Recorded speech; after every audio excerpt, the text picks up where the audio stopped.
So today we will discuss the important topics in module 3 as a part of the revision for your Indian examination. In the module 3, we are studying the functions. So this is a brief syllabus. The user-defined functions, the arguments, return values, call by value, call by reference, functions, calling functions, functions and arrays. Then after that, a new segment like the variables, global variables, then automatic, static, and register variables, and the recursive function is an independent topic. So this is a simple or a small module. So a function is basically dividing a big problem into simple problems. So suppose you are doing a calculator. By the calculator, you can add two values, you can subtract, you can multiply, divide, everything is there. Suppose you are writing the everything, that means the addition, subtraction, everything in a single code. When you enter some value, you will get a output. So function is basically dividing the main program into simple programs and then diverting accordingly. We'll see in detail. So this is basically the uh, flowchart or the algorithm behind the uh, user-defined function, the called the function. You have the header files, then you will have a function, and then you have the main file. So I have shown here the exact division of this flowchart. So the after reading the header files, the compiler will search for the integer main file. Okay, so then the integer main file will be executed. When the main file is executed, it will end up with a function name. Then the control from the function name will go to the corresponding function area, and the program will be executed, and then the results will be returned back to the main function. So it's very clear. I'm repeating. The compiler will read, or the program has to write in this way. It means first all the header files, then the main file. So after it hash include input output stream, uh, then the compiler will read integer the main program. Then it comes to the function name. So that is that it got stuck. Then directly jumps from here to the function, then it found the function name area, and then it is calculated, and after that the values returned back to the main function. So that's about the division of this function problem. The explanation is given on the right side. This is basically a problem uh, which helps to study the functions. So this is basically to find the addition of two numbers. Very simple problem. So let's see what I have done here. You have the header files, hash include input output stream using namespace std. Then you can see one main takeaway, that is here integer main function is coming in the fourth line. So when you are using functions in a program, uh, the the main function part should come before the integer main program or integer main part. If you are not defining the function before the integer main, you are supposed to define the function prototype declaration. Okay, I'll tell you in detail. That is directly after reading the hash include input output stream using namespace std, the compiler will jump to here. So it is integer main, integer number one, number two sum, then enter the two numbers to add. C in number one, number two. This in entering two values. Then it comes sum is equal to add of number one number 2. So when the compiler is coming in this way, or compiler is reading in this way, the compiler is unknown about the term add, right?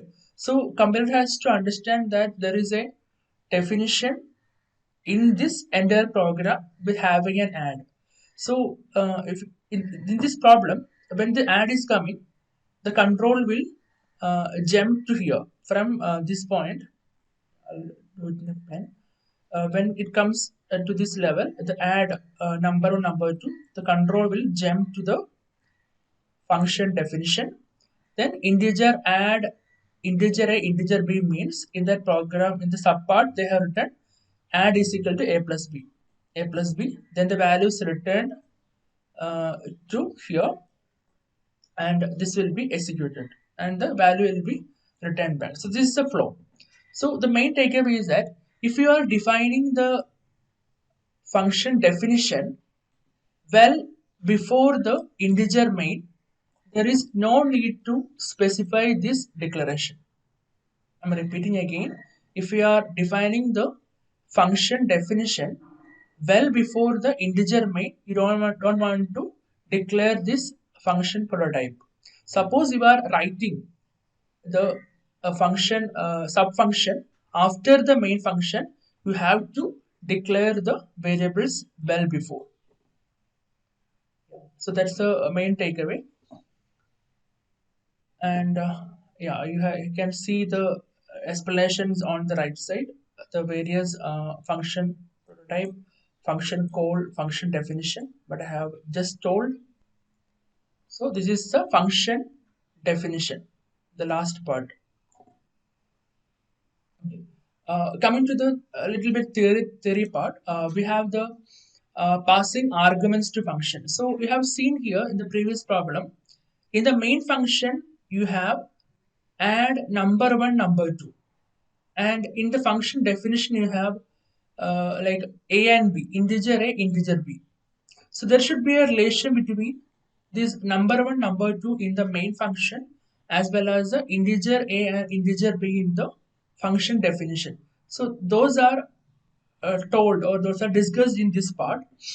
uh, so so this is a function. Then we have the hash include all the header files. Yeah, here the programmer defined the variables before the main function, because he's actually discussing, or he has placed the function definition only after the main function. Yeah. Coming to that, so in the main function you have sum is equal to add number 1 number 2, and in the function definition there is integer a and integer b. So this number 1 number 2 in the main functions are called as the actual parameters.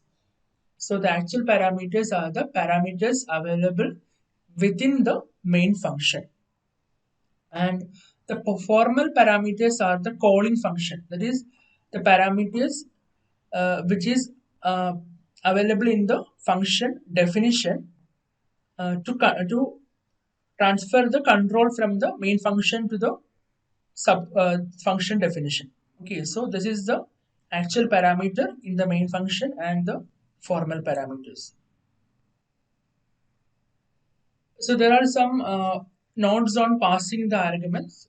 You can go through this one. What are the various conditions of passing the arguments? There are different types of arguments. That means there are different cases like no argument passed, first argument passed, or argument passed, and second argument passed. In this problem, we can see it's only a small part of the main program. The function, like the declaration is there, the integer part, the main part is here, and the function definition is here. When it is here, you can see here that in the main function there is no formal, no actual arguments. It is not available in the main function. So in this case, no argument is passed from the uh, actual parameter to the formal parameter. because this is a null space. So in the second one, in the second base, second problem, we have initially defined integer and at the float also we have defined. And in the main function, only there is one argument, that is the integer. So this integer will transfer to the formal parameter. If suppose if we had 6 comma maybe 2.3, we had both arguments passed. Here only first argument is passed in this case. Yeah, the same thing is coming in the next problem. That is we have the this is there. Yeah, then main function is there. We have two actual parameters, 6 and minus 2.3. It is transferred to the function definition I and f. So these are called, in this case all the arguments are passed. The different case 3.4, the second float will be decimals, so the second argument is passed in the third case. This is basically an example which shows the previous cases. So I think you can go through this one because of the time limits. Okay. Then the return statement. When you go through this problem in detail, after the header files, you have the function declaration, the main function. Sum is coming equal to add. Add will be the function. Add will have defined in the function definition phase. Then after that, integer a, integer b. These are the formal parameters, and number one, number two are the actual parameters. After that, inside the function definition, there will be a statement on what to execute. Here it will be like the add is equal to a plus b and return add. So this is a return function or return statement which returns the value from the function definition to the main function. Okay, that's the main takeaway from this slide. There are two ways of getting the output. One is either you can put a cout inside this function definition, then directly this cout will be printed in the output dialog box, or you can put cout in the main function also. So it depends on the location or the placing of the cout, we can get the results. Is same example of this one. Okay, headers namespace 3D. You have defined the declaration number one, number two, number sum, integer, and the two numbers to add is fine. So that it will come first. Then cout number one, number two. We have to enter two values. So we have entered here 8 and minus 4. Then sum is equal to add number one, number two. So add is a function definition which is not known to us now. We already that defined here. See, they have defined it before the main function. So the control will come to the function definition. Integer add a b means integer add means add is equal to a plus b. So the values 8 plus 4 will be added to get 4, and return add means this 4 value will be returned to here. So new value of the sum will be 4. Cout sum is equal to 4. So this will be shown here as sum is equal to 4. I think the flow is very clear to you. This is the basics, or this is the basis of the function. Basically dividing the big problem into small problems. So you can this here some add command is there. Maybe you can write as a next function definition. You can write subtraction. You can also write the division or multiplication. So based on the requirement inside the main function, the control will jump to either a subtraction, it can jump to either multiplication, or it can jump either to the division. So it's basically dividing a big complex problem into simple statements or simple groups. Yeah, there are various types of calling, but we have seen this the calling from the actual argument to the formal argument. The various methods include call by value, call by pointer, and call by reference. So we'll see the difference between these types. So one is call by value. So just reading the definition, The call by value method of passing arguments to a function copies the actual value of an argument. It's very important. Actual value of an argument into the formal parameter of the function. In this case, changes made to the parameter inside the function has got no effect on the argument. So whatever changes we have done inside the function definition won't affect the final value. That is the main takeaway in the case of call by value method. By default, C++ uses the call by value to pass the arguments. In general, this means that the code within a function cannot alter the arguments used to call the function. Consider the function swap. We'll see a problem to make it very clear. Yeah, straightly in the problem, we have the hash include your stream hash include namespace std. Yeah, we are defining the function. We are declaring the function before the main function. We have defined void swap integer x integer y. So it's correct. So after reading one or two, and they have look for the declaration, then directly executing the integer main local variable declaration. Already inside the problem defined a is equal to 100, b equal to 100. So these values are known to us. C out. So C out. First output is coming. I'll show the output also parallelly. Sorry. Yeah.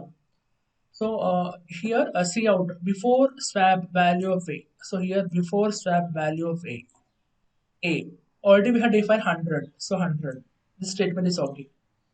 C out before swap value of b. Before swap value of b. We have value of b as 200. So 200. So up to the second line of output is very clear for us. Okay. Then we have calling the function to swap the value. Swap ab. Okay. Swap ab.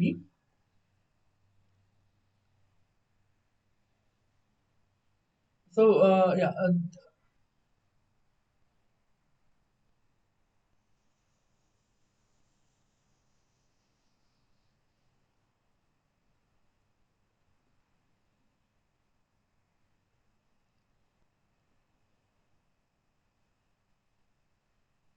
Yeah. Swap AB, we have C out after swap. So this much things are coming inside the main function. That's the main takeaway. You can see the integer main starts with this curly braces, and this curly braces is ending only at this point. That means till this much statements are there in the main function. So they have there is a swap ab. This is the function definition. So this function after reading, after the compiler reads this swap ab, the control will jump to this yellow statements I have just mentioned in this color code for the easier understanding. So swap ab will jump to the function definition called swap ab. So inside that one, so please note that mm, yeah, you have the a and b are the actual parameters, and the integer x and integer y are the formal parameters. Void swap integer x integer y integer temp. So we have defined a temp variable inside the our function definition. Okay, now the logics.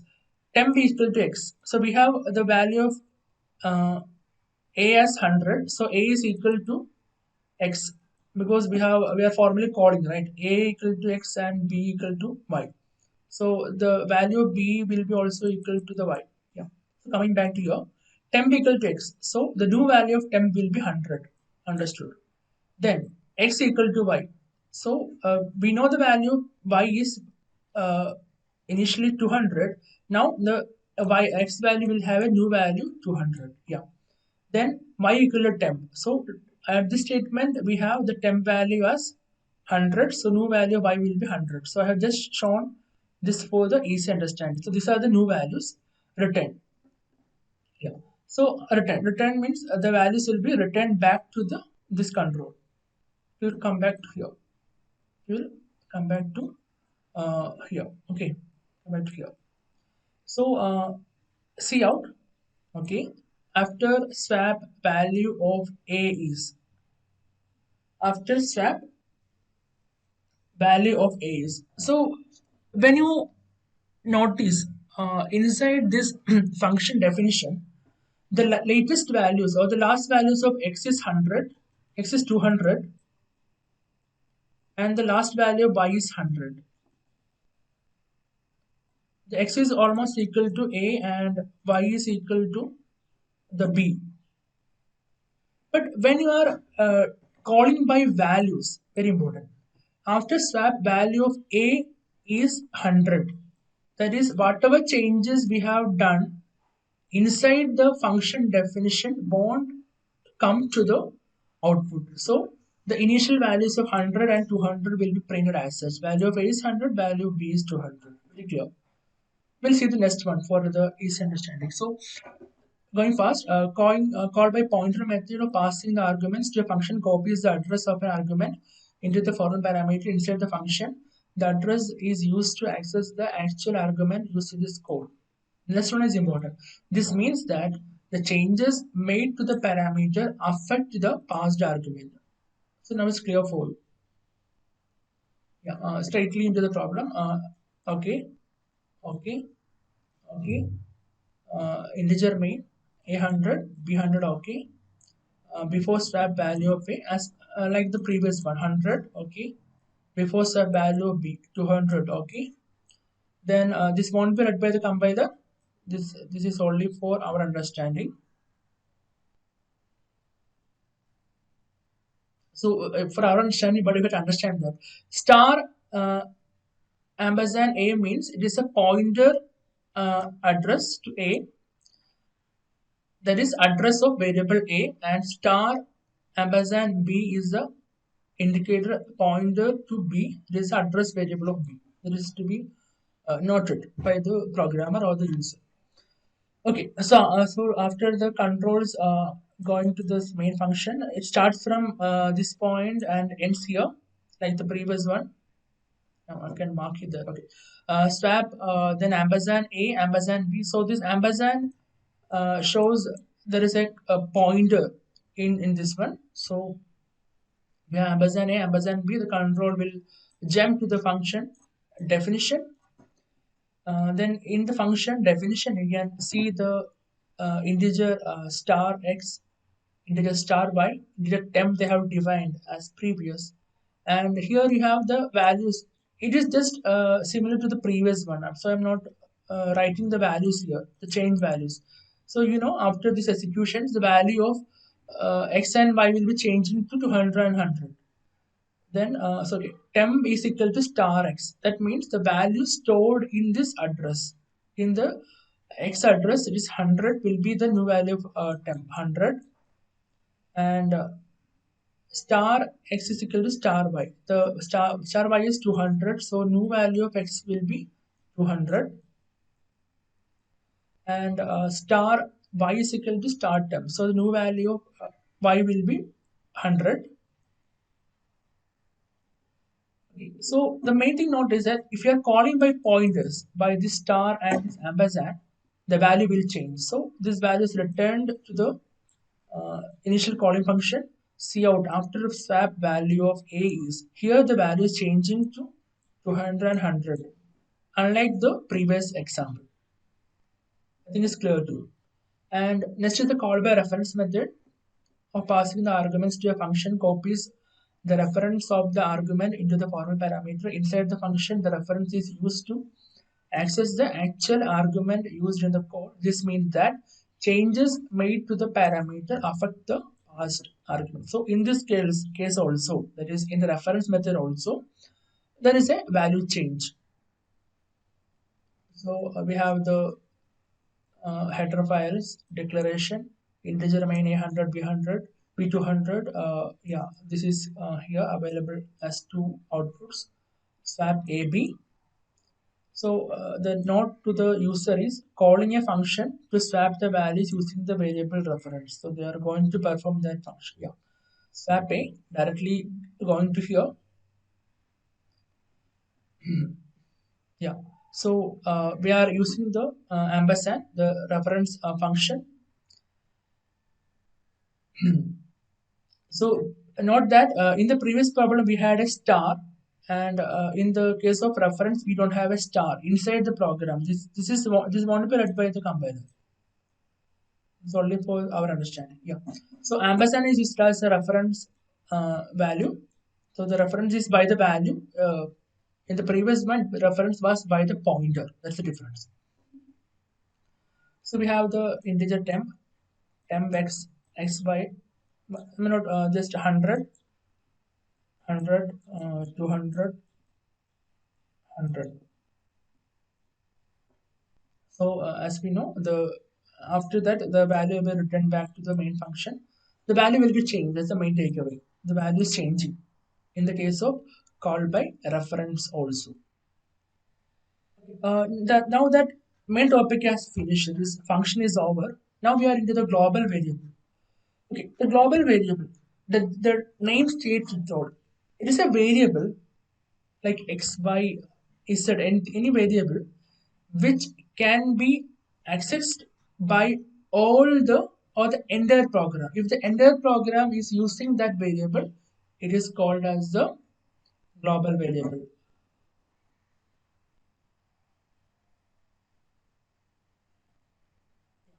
So if a variable is defined outside all the functions, then it can be used as a global variable. See, suppose in the previous problem, we can say temp. This temp is defined only inside this function definition. That means this temp is not a global variable. We'll later study that this is a local variable. This temp can be used only by the function definition and not by the entire program. Suppose we are defining a temp outside, even outside the main function, then this temp will be a common or global variable for entire program. Yeah. So global variable, the scope of the global variable is all program. This means that it can be used and changed at any part of the program after its declaration. So the value will be changed also. Likewise, it lives end only when the program ends. Yeah, there is a problem. So this won't be read by the compiler. Compiler won't read this one. Compiler won't read this one. Compiler will read the header file. Compiler will read the name std. Compiler won't read this one, but the user will read this one. Integer global equal to 5. So we have defined here the global equal to 5 integer well outside the program, not outside the program, outside the uh, main part as well as the function part. So global equal to 5. Then global variable comes from, so this won't be read by the compiler. Void display. Yeah, one thing not here is that this void display is a function definition. Okay, so in this problem, for the first time, the function definition is uh, stated before the main function. So this is the main function and this is the function definition. You can see function definition well before the main function. So there is no need to define a function definition well before, or definition function statement or function declaration well before. So after the global 5 command, the control won't go to here. Control will jump to the main function. Main function display. So this display is the function definition name. The control from here will go to the function void display cout. This is the display global. So yeah, global. So two things are there. This is just to show that that is you can see a cout which is inside the function definition, and also yeah, okay, okay, let it be. So we have the in the main function you have display. So this control will come jump to here. So global. So we have the initial value of global as 5. That's fine. So that 5 will be shown for the first time. Then after that, again in the next statement you have global equal to 10 in the main function, right? So in the main function global equal to 10, then again display. So The new value of global has been stated to 10, and then display again. This command will come to the function definition. Now the value of global will change from 5 to 10. So this is to illustrate two things. That is, the global variable is it is defined as a uh, variable which can be accessed by both the main function as well as the function definition. And one more thing to note is that the value can be changed, or the value will vary within the program. Local variable we have just told it can be accessed only by the symbol function, symbol part of the program. So a variable defined inside the function is called as a local variable, or also automatic variable. Its scope is only limited to the function where it can be defined. In simple terms, local variable exists and can be accessed only inside the function. Very clear. And the life of the local variable ends when the function exits. When the function exits, not the program. A problem. Okay, this won't be read by the compiler. Read by the compiler. We have defined the function definition before the integer main. After namespace std, so that's why you don't want to define any function declaration, because already we have the function definition. Yeah, so integer main, then cout age is function. Yeah, so this function, from this function the control will jump to the function definition. So this won't be read by the compiler. Integer a equal to 18, cout age. So please note that the age, the integer name age, is only known to this function. The integer named age is known only to this function. The main function don't know about the integer age. So this age is a local variable available inside the function definition.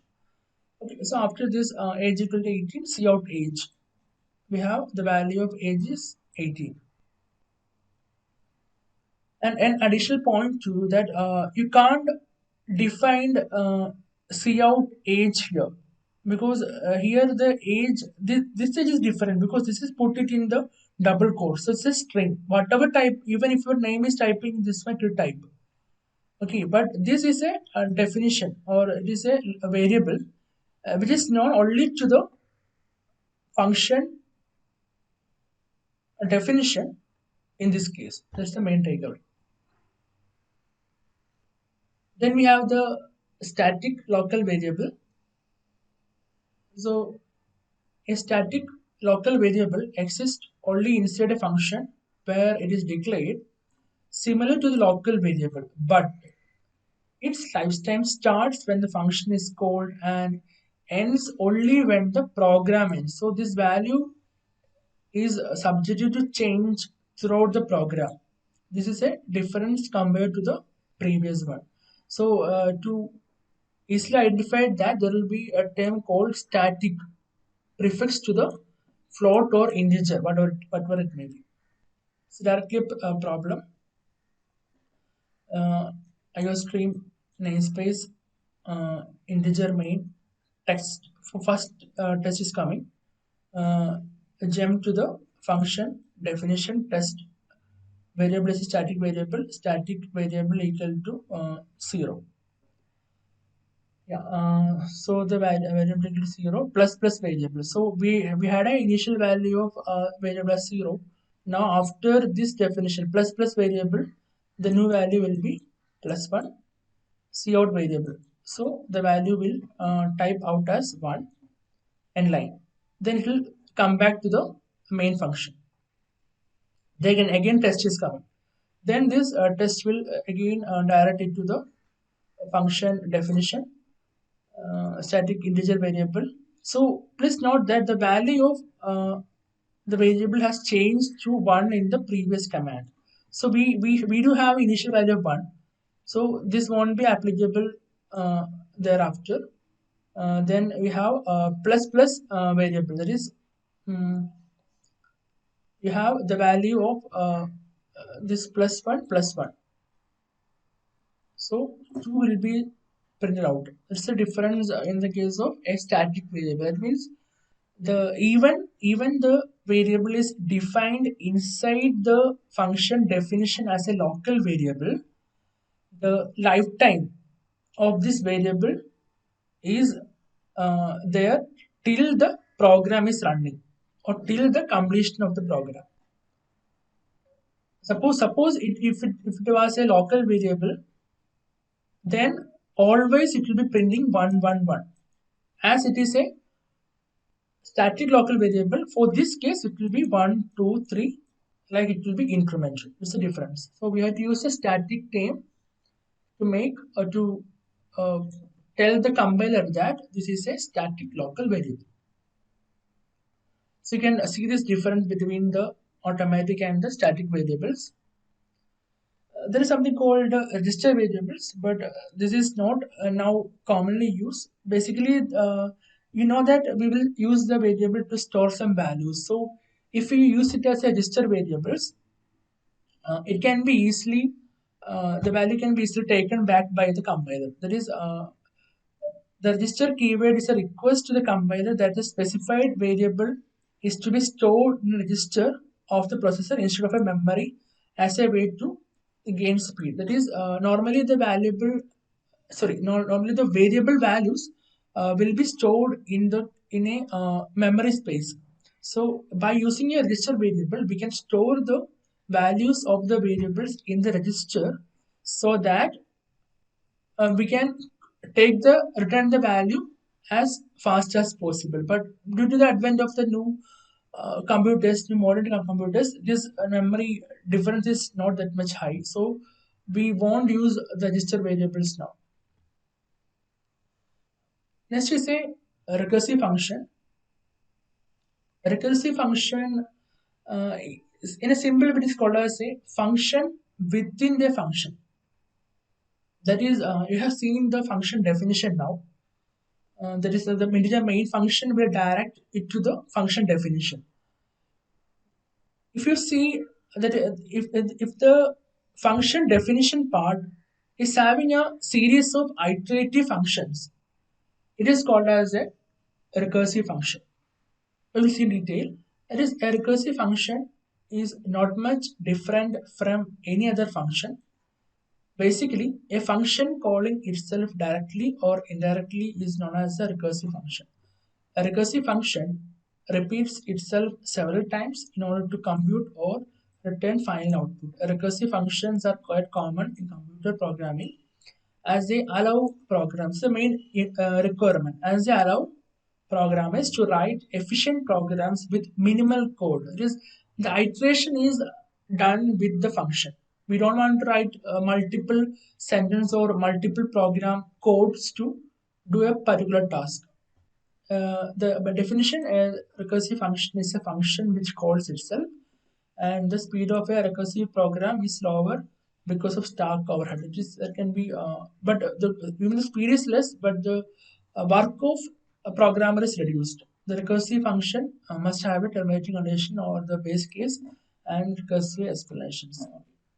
This is syntax, which will give you some idea. So after the header files, the command will control will come to the main function, integer main statements recurse. So this is a recursive function. So when this is coming, normally as our discussed topic, the control will go to the function definition. So this function definition is something unique. That's the main thing. This function definition, being a recursive function, it will have an iterative ways of performing the values and then return the values.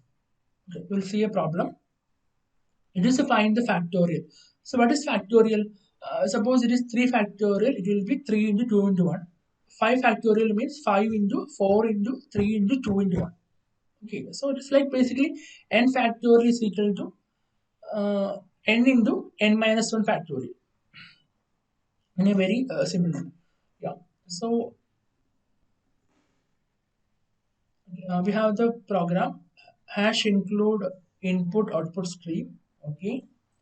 using namespace std. Okay, so this yellow this green background thing is the function definition.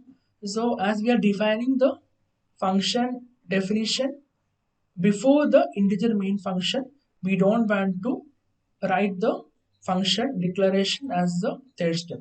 It's clear to you? I just repeat it. And okay, so after the execution of line 1 and 2, the control will come to integer main function, integer main with the brackets, braces, integer n equal to 4, cout factorial of n is, so this much is printed out. Okay, yeah. So factorial of, this is as such printed because it is in double quotes, and 4 factorial of 4 is, till is printed. Then comes the FACT, like factorial n, which is a user defined function, a function definition. So the control will come jump to here. So we want to find the factorial of 4. So 4 factorial is equal to 4 into uh, 4 into 3 into 2 into 1. Basically 4 factorial is equal to 4 into 3 factorial, or is equal to 4 into 3 into 2 factorial, because it is arranged in that way. Okay, so that's the main idea of this one. Okay, then this problem integer factorial integer n. Yeah, if n equal to 0 or n equal to 1, if the value of n is equal to 1 or 0, return 1. Okay, else return n into factorial n minus 1. So first condition n equal to 4. So this won't be this is not the case. No, not equal to 0, not equal to 1. 4. So return n into, so 4 into 3 factorial 3 will come here. Okay. Then again this function factorial 3 is there, right? Then this control will come in again to factorial. So again check 0 or 1. No. Again 3. So again 3 factorial. So in the next stage it will be 3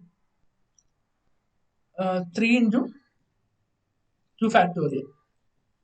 So like that, using this symbol factorial, in the recursive function, the repeated steps are executed and you will get a final value. So next one will be, even after the 2 factorial you have 1, then 0 and 1 you have 1 value. So the final value will be 4 into 3 into 2 into 1. So it will be the, this is the case of recursive function. I'm repeating, that is the function definition is having a inbuilt functions. That means it is having a, the exact term is it is a function which calls itself. Function which calls itself.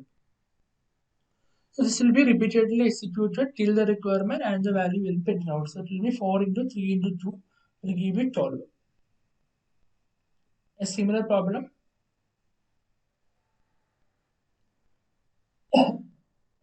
This program is to find the power using a recursion as follows. I'm going fast. I use stream namespace std.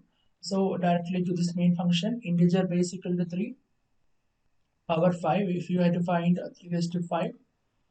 So basically, as the previous problem, 3 raised to 5 is equal to 3 into 3 raised to 4, and 3 raised to 4 is equal to 3 into 3 cube, and similarly it will be proceeding. So 3 so it means that these steps are repeatedly doing. Yeah, after the integer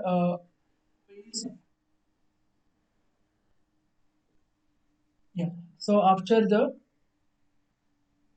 base equal to 3, power equal to 5, in cout base, the output is here. Yeah, so cout base we have 3, 3 raised to the power c 3 raised to the power 5 is, then find power base power is the function definition. The control will jump to here. So if power is equal to 0, but we have the initial power as 5, because here like a raised to 0 is equal to 1, right? That's why this written 1 value is there. We have the value 5, so 5, then these steps will be as we discuss here, like 3 is to 5. These steps will be continuing, and the final value will be printed out. Similarly, passing 1D array to a function. Now you are thorough with the function, the way of the flowing of the controls. So arrays can be passed as a function as an argument. Consider the example. So we have the header files. We define the function statements before the main function. Uh, a 5 element array, display marks. So control jump here. Void display, see out display marks. So like you studied in the arrays, you can print the values out, display marks. So this is the input and this is the output. So here the cout is given inside the function definition. So directly it will be printed. There is no return from the function definition to the main function. Okay, directly the value, the thing is printed here. The control will go from the function definition to the main function, but there is no return value because as we have already defined the cout inside the function definition. The value is printed here. The explanation of that. Even in the same case, MD arrays. So we have 2D arrays, 3 by 2. After the function headers, main function, we have entered the inputted the values. Then control will come to the function definition. We will print it out, cout directly. Like the previous one, the cout is inside the function definition. There is no return of value to the main function. After executing this one, the control will go to here and then it will be entered, and the displaying values is like this. Yeah, same like similar to the arrays, we can go for the passing a string to a function using the same concepts. Header files, displaying the function variables, the integer main functions, the function definition, entered character arrays. So after all this is basically inside the main function, you have so many cout. After all these things, the value here you can see that there is no return of values because there is nothing is executed or performed inside the void. Only the values are printed. Only the thing is the control will jump to the function definition, enter the character array, and the string is. So all are shown in the same way. So okay, function has some problems. So this is now clear because you have seen the sum portion addition. Similarly, average, header files, function declaration, then integer main function. Control will come to the function definition, executed. Return is required here because cout is not inside the function definition. Return value coming to the main function, executed. The values are shown. And the recursion generate the natural numbers using the recursion. So here you will see a recursive function. Okay, the header files, then definition, declarations, then the headers, the main function. Then we have the uh, definition. The definition will be a recursive function. Then the value will be printed here directly. Then the table of a number is in recursion. So table, like 1 into 5 into 5, 1, 2 into 5, like that.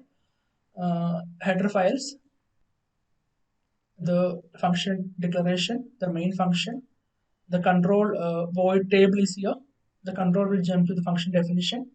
It will be executed. So this is the table part, the recursive part. The recursion is done, and then the values are printed here as like the table. So you have to go through this like the statements for a clear understanding. So by this, I am winding up the module 3 revision, quick revision, as we are short in time too.